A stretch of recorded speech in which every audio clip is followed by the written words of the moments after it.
ladies and gentlemen, this program is for you, not your children. The subject is of vital importance to you as parents. This is the story of a vicious man. The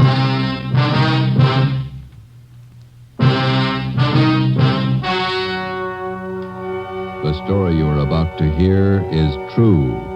Only the names have been changed to protect the innocent. Fatima Cigarettes, best of all long cigarettes, brings you Dragnet.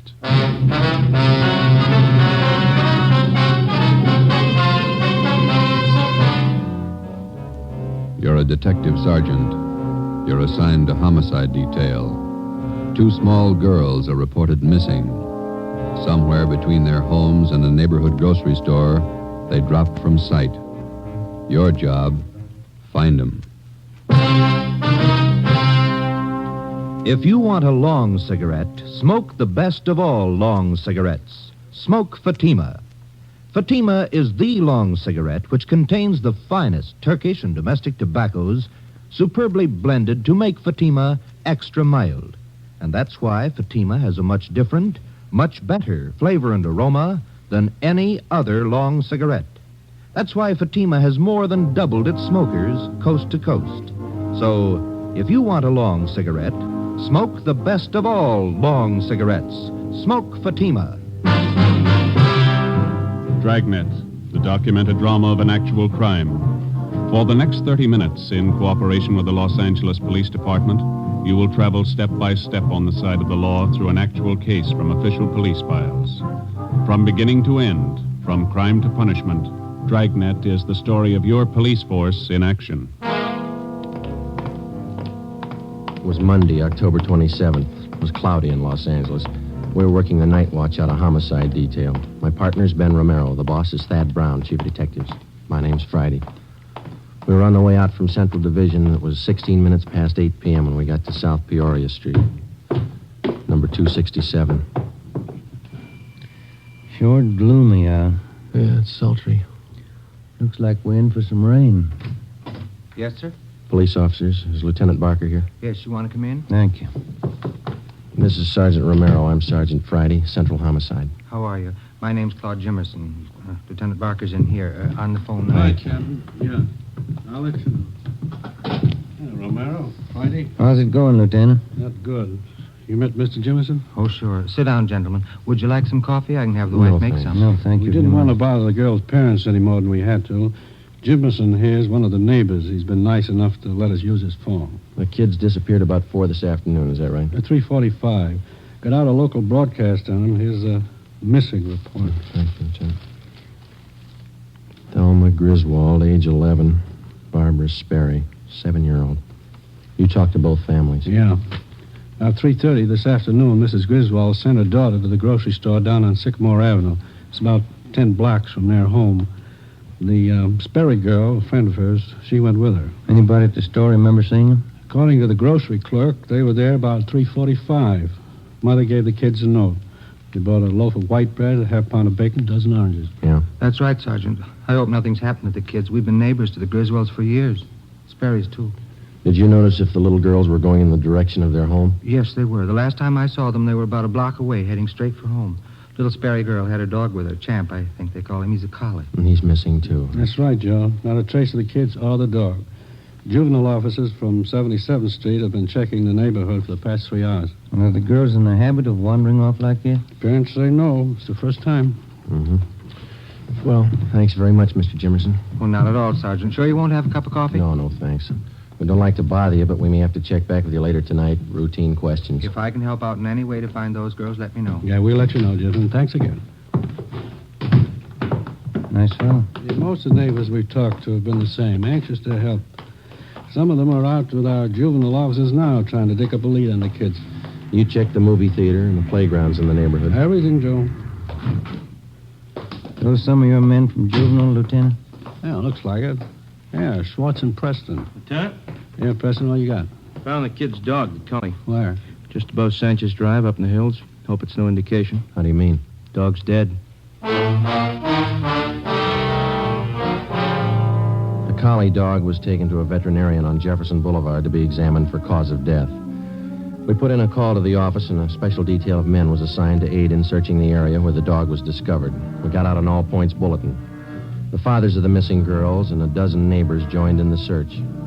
With the aid of flashlights, we started from the end of Sanchez Drive, and as best we could, we covered the ground for almost a full mile back into the Sunset Hills. 10:55 p.m. It started to thunder. The search went on. The hilly terrain and thick patches of scrub oak didn't make the job any easier. 11:15 p.m. It started to rain. Watch your step, Joe. The rocks are slippery. Yeah. I can't figure it. Not a sign. What do you think? I don't know. Wait a minute. Flash your light over here. No, here. See something? I thought I did. Yeah. Scrap of brown paper. Who's this coming? Sergeant, is that you? Oh, Jimmerson? Yeah, what's that you got? I found it right down there, just off the path. Paper sack. Look. Loaf of bread, a few oranges, a package of bacon. Where'd you find it? Right down there, Mr. Holmquist and me, we were heading back for the cars when I saw this bag lying to one side of the bush. We'll take it, Jimmerson. Thanks. Let's go, Ben. That means that Barbara and Thelma were up here today. You haven't mentioned that to either one of the girls' fathers. No, I haven't. Good. They're having a hard enough time as it is. Friday, Ben, see him for a minute? Yeah. Excuse us, Mr. Jimmerson. Certainly. Yeah? Schwartz and I checked with the vet who examined the dog. What'd he say? Says the dog was beaten to death. We made another attempt to continue the search of the Sunset Hills area for the two missing girls, but the heavy rain and the darkness made the job impossible. The rain had also destroyed the physical evidence at the spot where we had found the grocery bag. We went back to Jimmerson's house and called the office again. Another detail of men was assigned to be on hand to help in the search when it resumed at daylight. Chief of Detectives Thad Brown and Captain Harry Elliott of Homicide were notified of late developments. At 25 minutes past midnight, we started to retrace the steps of the two missing girls from the time they left their homes at 3:30 the afternoon before. We covered every foot of ground along the route which the girls reportedly took on their way to the grocery store. We got the grocery clerk out of bed and interviewed him again. We talked with two elderly ladies in the neighborhood who said that they had seen the missing children between 3 and 4 p.m. the previous afternoon. They could add nothing to what Jimmerson had already told us. 3:30 a.m. It was still raining hard. We drove back to South Peoria Street and sat in the car. The lights were still burning in the homes of the missing youngsters, the Griswolds and the Sperrys. Jimmerson asked us in for coffee again. This time we accepted. We went in and sat around the kitchen table. Glenn Chandler and Stendhal from Homicide, Lieutenant Barker, Ben, and myself. Jimmerson's wife made the coffee. There wasn't much talking.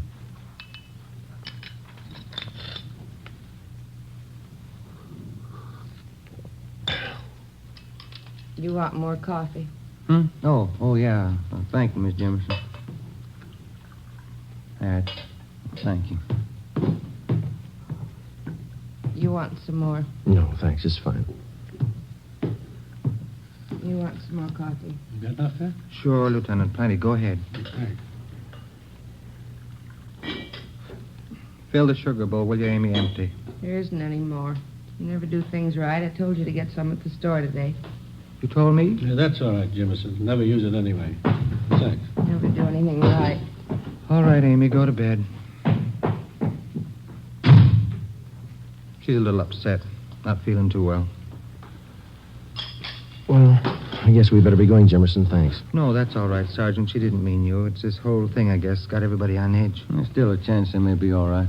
How do we explain the bag of groceries we found back in the hills and the dog? If anybody's hurt those kids, we'll take care of him right here in this neighborhood. He'll get what's coming to him.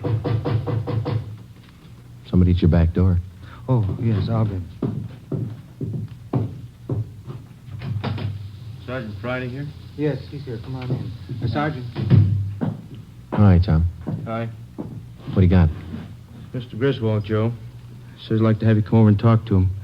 Figures it'll make his wife feel better, all broken up. Sure. Come on, Ben. We'll be over at the Griswolds, Lieutenant. All right. Thank you for the coffee, Jimmerson. Not at all. If you get a chance, tell Griswold how sorry everybody is. We'll help all we can. Sure.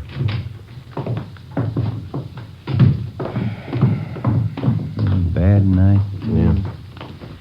Did you check by the Sperry's house, Tom? Mm-hmm. Mother's trying to get a little sleep. Father's still sitting up. There he is, by the window. Yeah. This is the Griswold home. Go ahead, Tom. Yeah.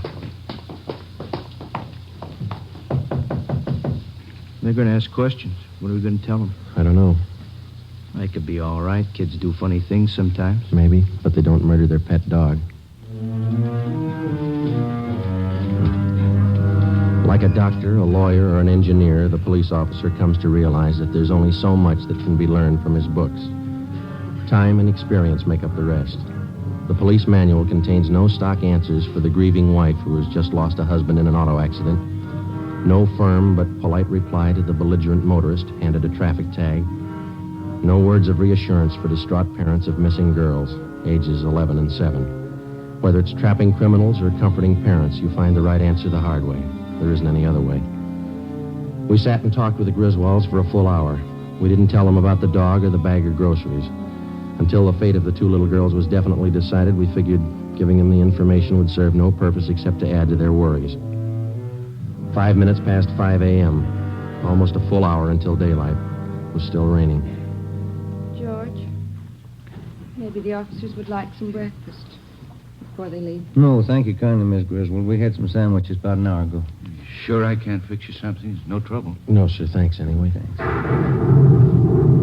Terrible night. Rain. And now, Helen, just a little while longer. We'll find the girls. It'll be daylight soon. Mrs. Griswold, some of your neighbors tell us that there were two strangers here in the neighborhood this afternoon. Yes, but that was earlier. Mrs. Nelson next door and I were talking about it. One was a gardener looking for work. The other one was selling books. What time were they around, ma'am? This book salesman was here about noon. The gardener about 2 o'clock. Mm-hmm. How is your daughter about strangers? Does she make friends easily? No, not at all. Thelma's very careful about that. She'd never go with a stranger, I'm sure of it. Why do you ask that question, Sergeant? Have you found out something? No, sir. No, we haven't. It's just a routine check, that's all. Can't understand it. And girls. Out in all this rain, something must have happened, I know. Now, Helen, you've been doing fine. Don't let down now. Joe, Chief Brown's car just pulled up outside. Thanks, Tom. Ben? Yeah. Thank you very much, Mr. Griswold, Miss Griswold. Well, thank you, gentlemen. Here, let me show you the door. We'll meet at the end of Sanchez Drive, Mr. Griswold, about 6 a.m. It should be light enough by then. Oh, all right. Oh, Sergeant, there is a chance, isn't there? The girls are all right. There's a good chance. You try not to worry. Come on, Ben. Preston.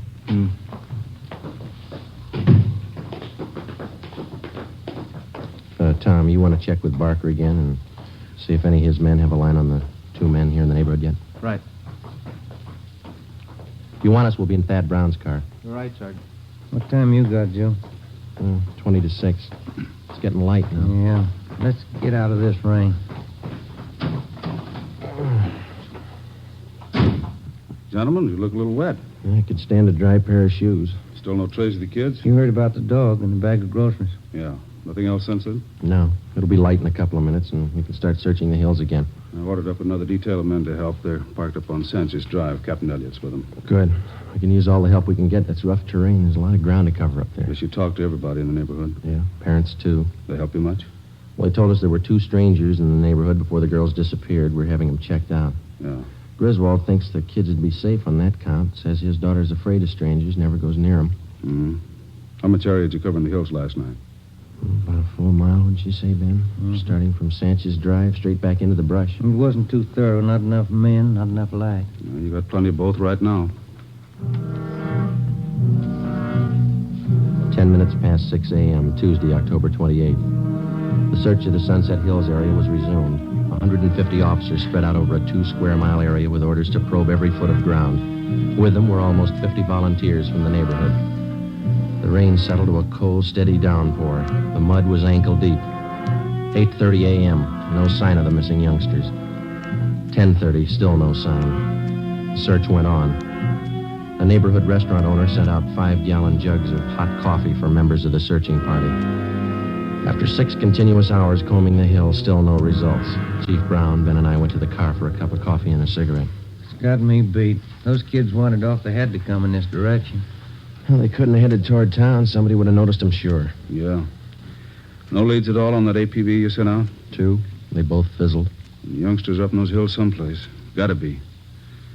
Are you two ready? Yeah, let's go. Sure doesn't figure. 2 square miles. We've been over it twice. And go over it again. Find them. Thelma Griswold, age 11. Barbara Sperry, age 7. Tuesday, October 28th, 2 p.m. They were still missing. Another detail of men from Metropolitan Division were dispatched to aid in the hunt. The daily newspapers played the story across the front page. Wire services bulletined the news across the country. Radio newscasters covered the story at the scene.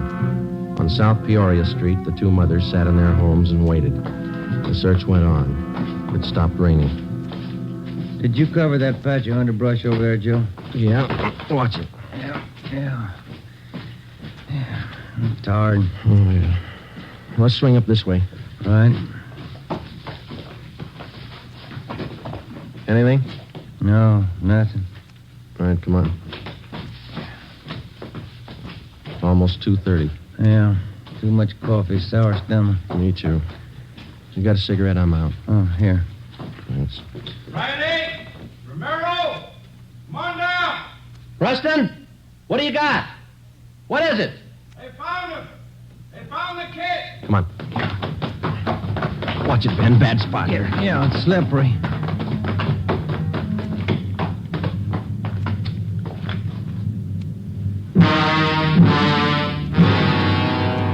Thelma Griswold had brown hair and brown eyes, about 4 feet 6 inches tall. She had a bunch of wildflowers in her hands. Barbara Sperry had blonde hair and blue eyes. She held a bunch of wildflowers, too. Friday? Chief? Who found them? Jimmerson, some of the neighbors. Well, Dear God. Preston, Yes, sir? get something, cover him up. Yes, sir. Come on. yeah. I've been a cop 32 years and never seen anything like that. I hope I never do again. Must have been a maniac. Had to be. The law is kind, depraved.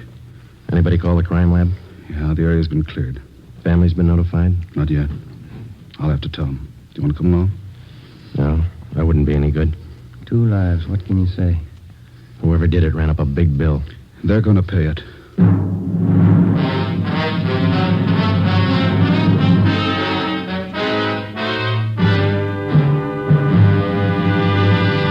You are listening to Dragnet, authentic stories of your police force in action. Now listen to these authentic reports about Fatima cigarettes. Sales reports show that Fatima has more than doubled its smokers from coast to coast. Smokers' reports give the actual reason for this astonishing gain. Hear what Mr. W.B. Williams of New York has to say about Fatima. I like its even mildness, no irritation. There's something about the taste of Fatima that doesn't seem to be in any other cigarette. In the words of Miss Marie Blacker of Chicago, my friends are switching to Fatima, too.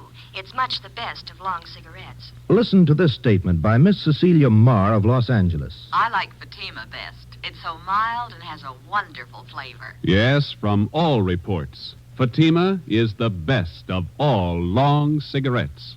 Enjoy extra mild Fatima yourself. It's wise to smoke extra mild Fatima.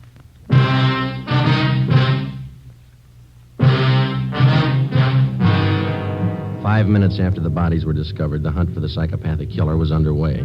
Lee Jones and his crew from the crime lab arrived and took pictures of everything that could possibly have a bearing on the crime. Physical evidence was hard to find. The heavy rain had destroyed any possible chance there might have been of finding footprints. When the crew from the crime lab was finished, the coroner arrived and took the bodies to the county morgue for autopsy. An immediate roundup of all known sexual psychopaths in the area was ordered. They were taken into homicide for questioning. So were the people from the South Peoria Street neighborhood whom we had talked with previously. The questioning went on all through the night. Together with a half a dozen officers from homicide detail, we narrowed down the field. Wednesday, October 29th, 7 a.m., we checked in with Chief of Detectives Thad Brown. Gentlemen, you must be tired. Got a few hours sleep last night. Could use a few more. Sorry, we have to keep moving on this. Did you see the papers this morning? Yeah, they're like everybody else, crying too late. Someday people are going to learn you don't fool with these degenerates. You take precautions or you get the consequences. There's no in between. There's usual talk going around town. It's supposed to be all our fault, letting the psychos run loose. We don't make the laws, we enforce them. Till we get something to work with, laws with teeth in them, these atrocities are going to go on. Nobody seems to care. We pick them up, they serve a few days, pay a fine, and they waltz out of here. Nobody cares. Sure, pity them, don't cure them. Nature played a trick on them. Feel sorry for them until they kill a kid. It's not a firm law to cover them as they are. We have to wait till they murder somebody. We got a better law for mad dogs. We don't let them run loose till they bite somebody. Those two little girls ought to prove something. How are the parents making out? What you might expect. Shocked, hysterics. Excuse me. Ron speaking. Who? Send him in. Chandler, they finished questioning that bunch we brought in yesterday. Oh, Chief. Ben, Joe? How many possibles, Glenn? None. 4 we had left established airtight alibis. We checked their registrations, gave them their releases. Where does that leave us? We start from scratch. I don't think so, Chief. You got a hunch? A little better than that, Joe. I'm sold. What do you mean? You said the parents told you the little girls were afraid of strangers, wouldn't go near them. Yeah, that's right. We got the same reactions from some of the neighbors we talked to day before yesterday. Yeah? Now we find out that all the known psychos in the area are clear, perfect alibis. Well, you figure the killer couldn't have been a stranger to the little girls. That's right. There were only 2 strangers in the whole neighborhood the day the girls disappeared, the gardener and the salesman, and both of them have been checked and cleared. Mm-hmm. As far as we know, the little girls wouldn't have gone that far up in the hills alone of their own accord, and they wouldn't have gone with a stranger. They had to be lured there and by someone they knew. Any ideas? Could have been one of the neighbors. No, we checked every possible out there, Glenn. We questioned them a half a dozen times. So have I. There's one that might fit. Who's that? Claude Jimmerson. Glenn Chandler had been a veteran homicide officer before Ben or I joined the department. He was tall, quiet, and reserved. He had a good reason for everything he did, for everything he thought. The 3 of us sat down and tried to put the pieces together. Number 1, Chandler uncovered a point that Ben and I had missed completely. Jimmerson and his wife were not close friends of either the Sperry family or the Griswolds. For a near stranger, he showed an extraordinary interest in the welfare of the children after they disappeared. Number 2, Ben and I discovered that Jimmerson's wife had an 8-year-old boy by a previous marriage. The child did not live with them. Mrs. Jimmerson told Chandler that her husband had been cruel to the boy. She refused to elaborate. Number 3, Jimmerson was the last person to see the children alive. Number 4, the bodies of the children had been well hidden in the underbrush. Jimmerson found them. Number 5, Jimmerson had bent over backwards to make friends with the investigating officers right from the start. As any veteran officer can tell you, that's not the usual attitude. At 8:30 a.m., Chandler, Ben, and I left the office. We spent the day digging back 15 years into Jimmerson's life. We got back to the office just after midnight. Thursday, October 30th, 10 a.m. We checked in. Okay, Joe, all ready. Thanks. Come on, Ben. Yeah.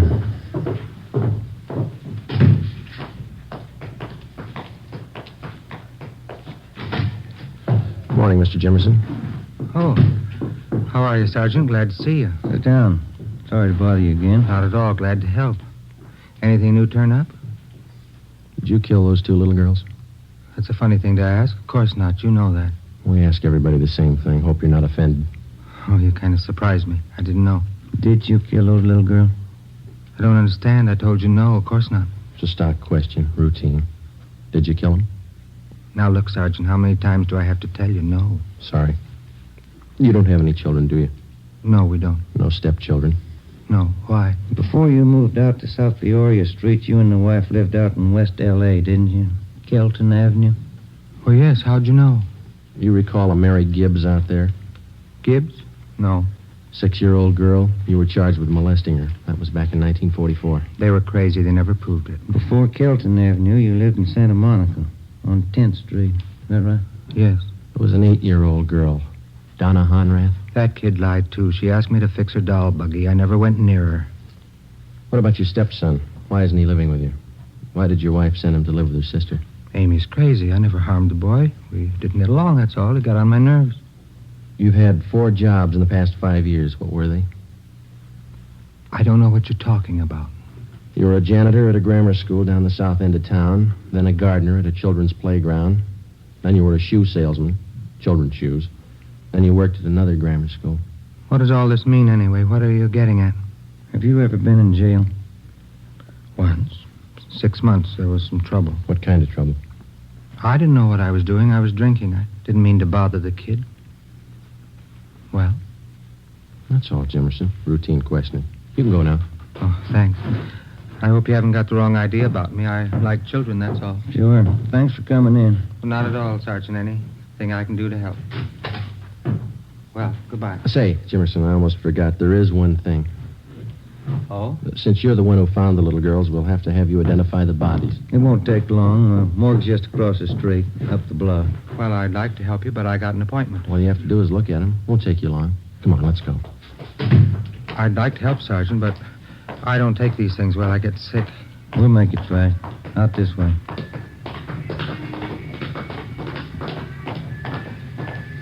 Raining again. I'm sorry, Sergeant. I don't think I'd better go. Just identify them, that's all. Won't take a minute. Maybe if we had a drink before we went in. You can have one after. Watch it. There's heavy traffic. Yeah, lights change. We'll have to wait. I need a drink. I can't go in that place without a drink. You'll be all right. Okay, let's go. Morgue's up this way. I can't look at him. I get sick. Don't make me. Nothing to it. You'll see. Here we are. We went down the driveway. It's a shortcut.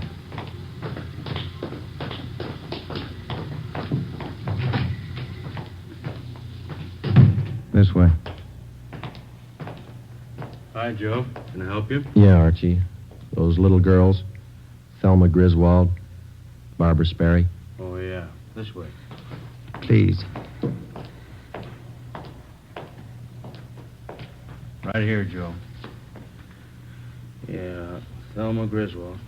Uncover.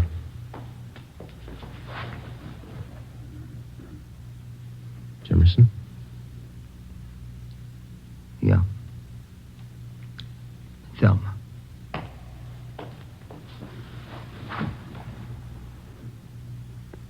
This one? Barbara. Little one. You killed him, didn't you? The dog jumped at me. She started to yell. Put my hand over her mouth. Then the other kid. I hit them. Too hard. They cried. Joe? That's all. All right. Huh?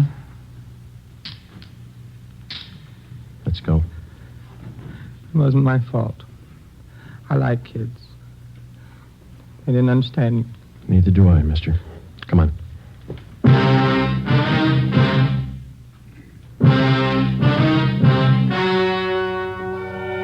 The story you have just heard was true. Only the names were changed to protect the innocent. On March 18th, trial was held in Superior Court, Department 87, City and County of Los Angeles, State of California. In a moment, the results of that trial. It's amazing how many long cigarette smokers are changing to Fatima. Here's the actual report. From coast to coast, Fatima has more than doubled its smokers. Yes, more and more smokers every day are discovering that Fatima is the best of all long cigarettes. Smokers find Fatima has a much different, much better flavor and aroma than any other long cigarette. They find that Fatima is extra mild because it's the long cigarette which contains the finest Turkish and domestic tobaccos, superbly blended to make it extra mild. Enjoy extra mild Fatima yourself. Best of all long cigarettes.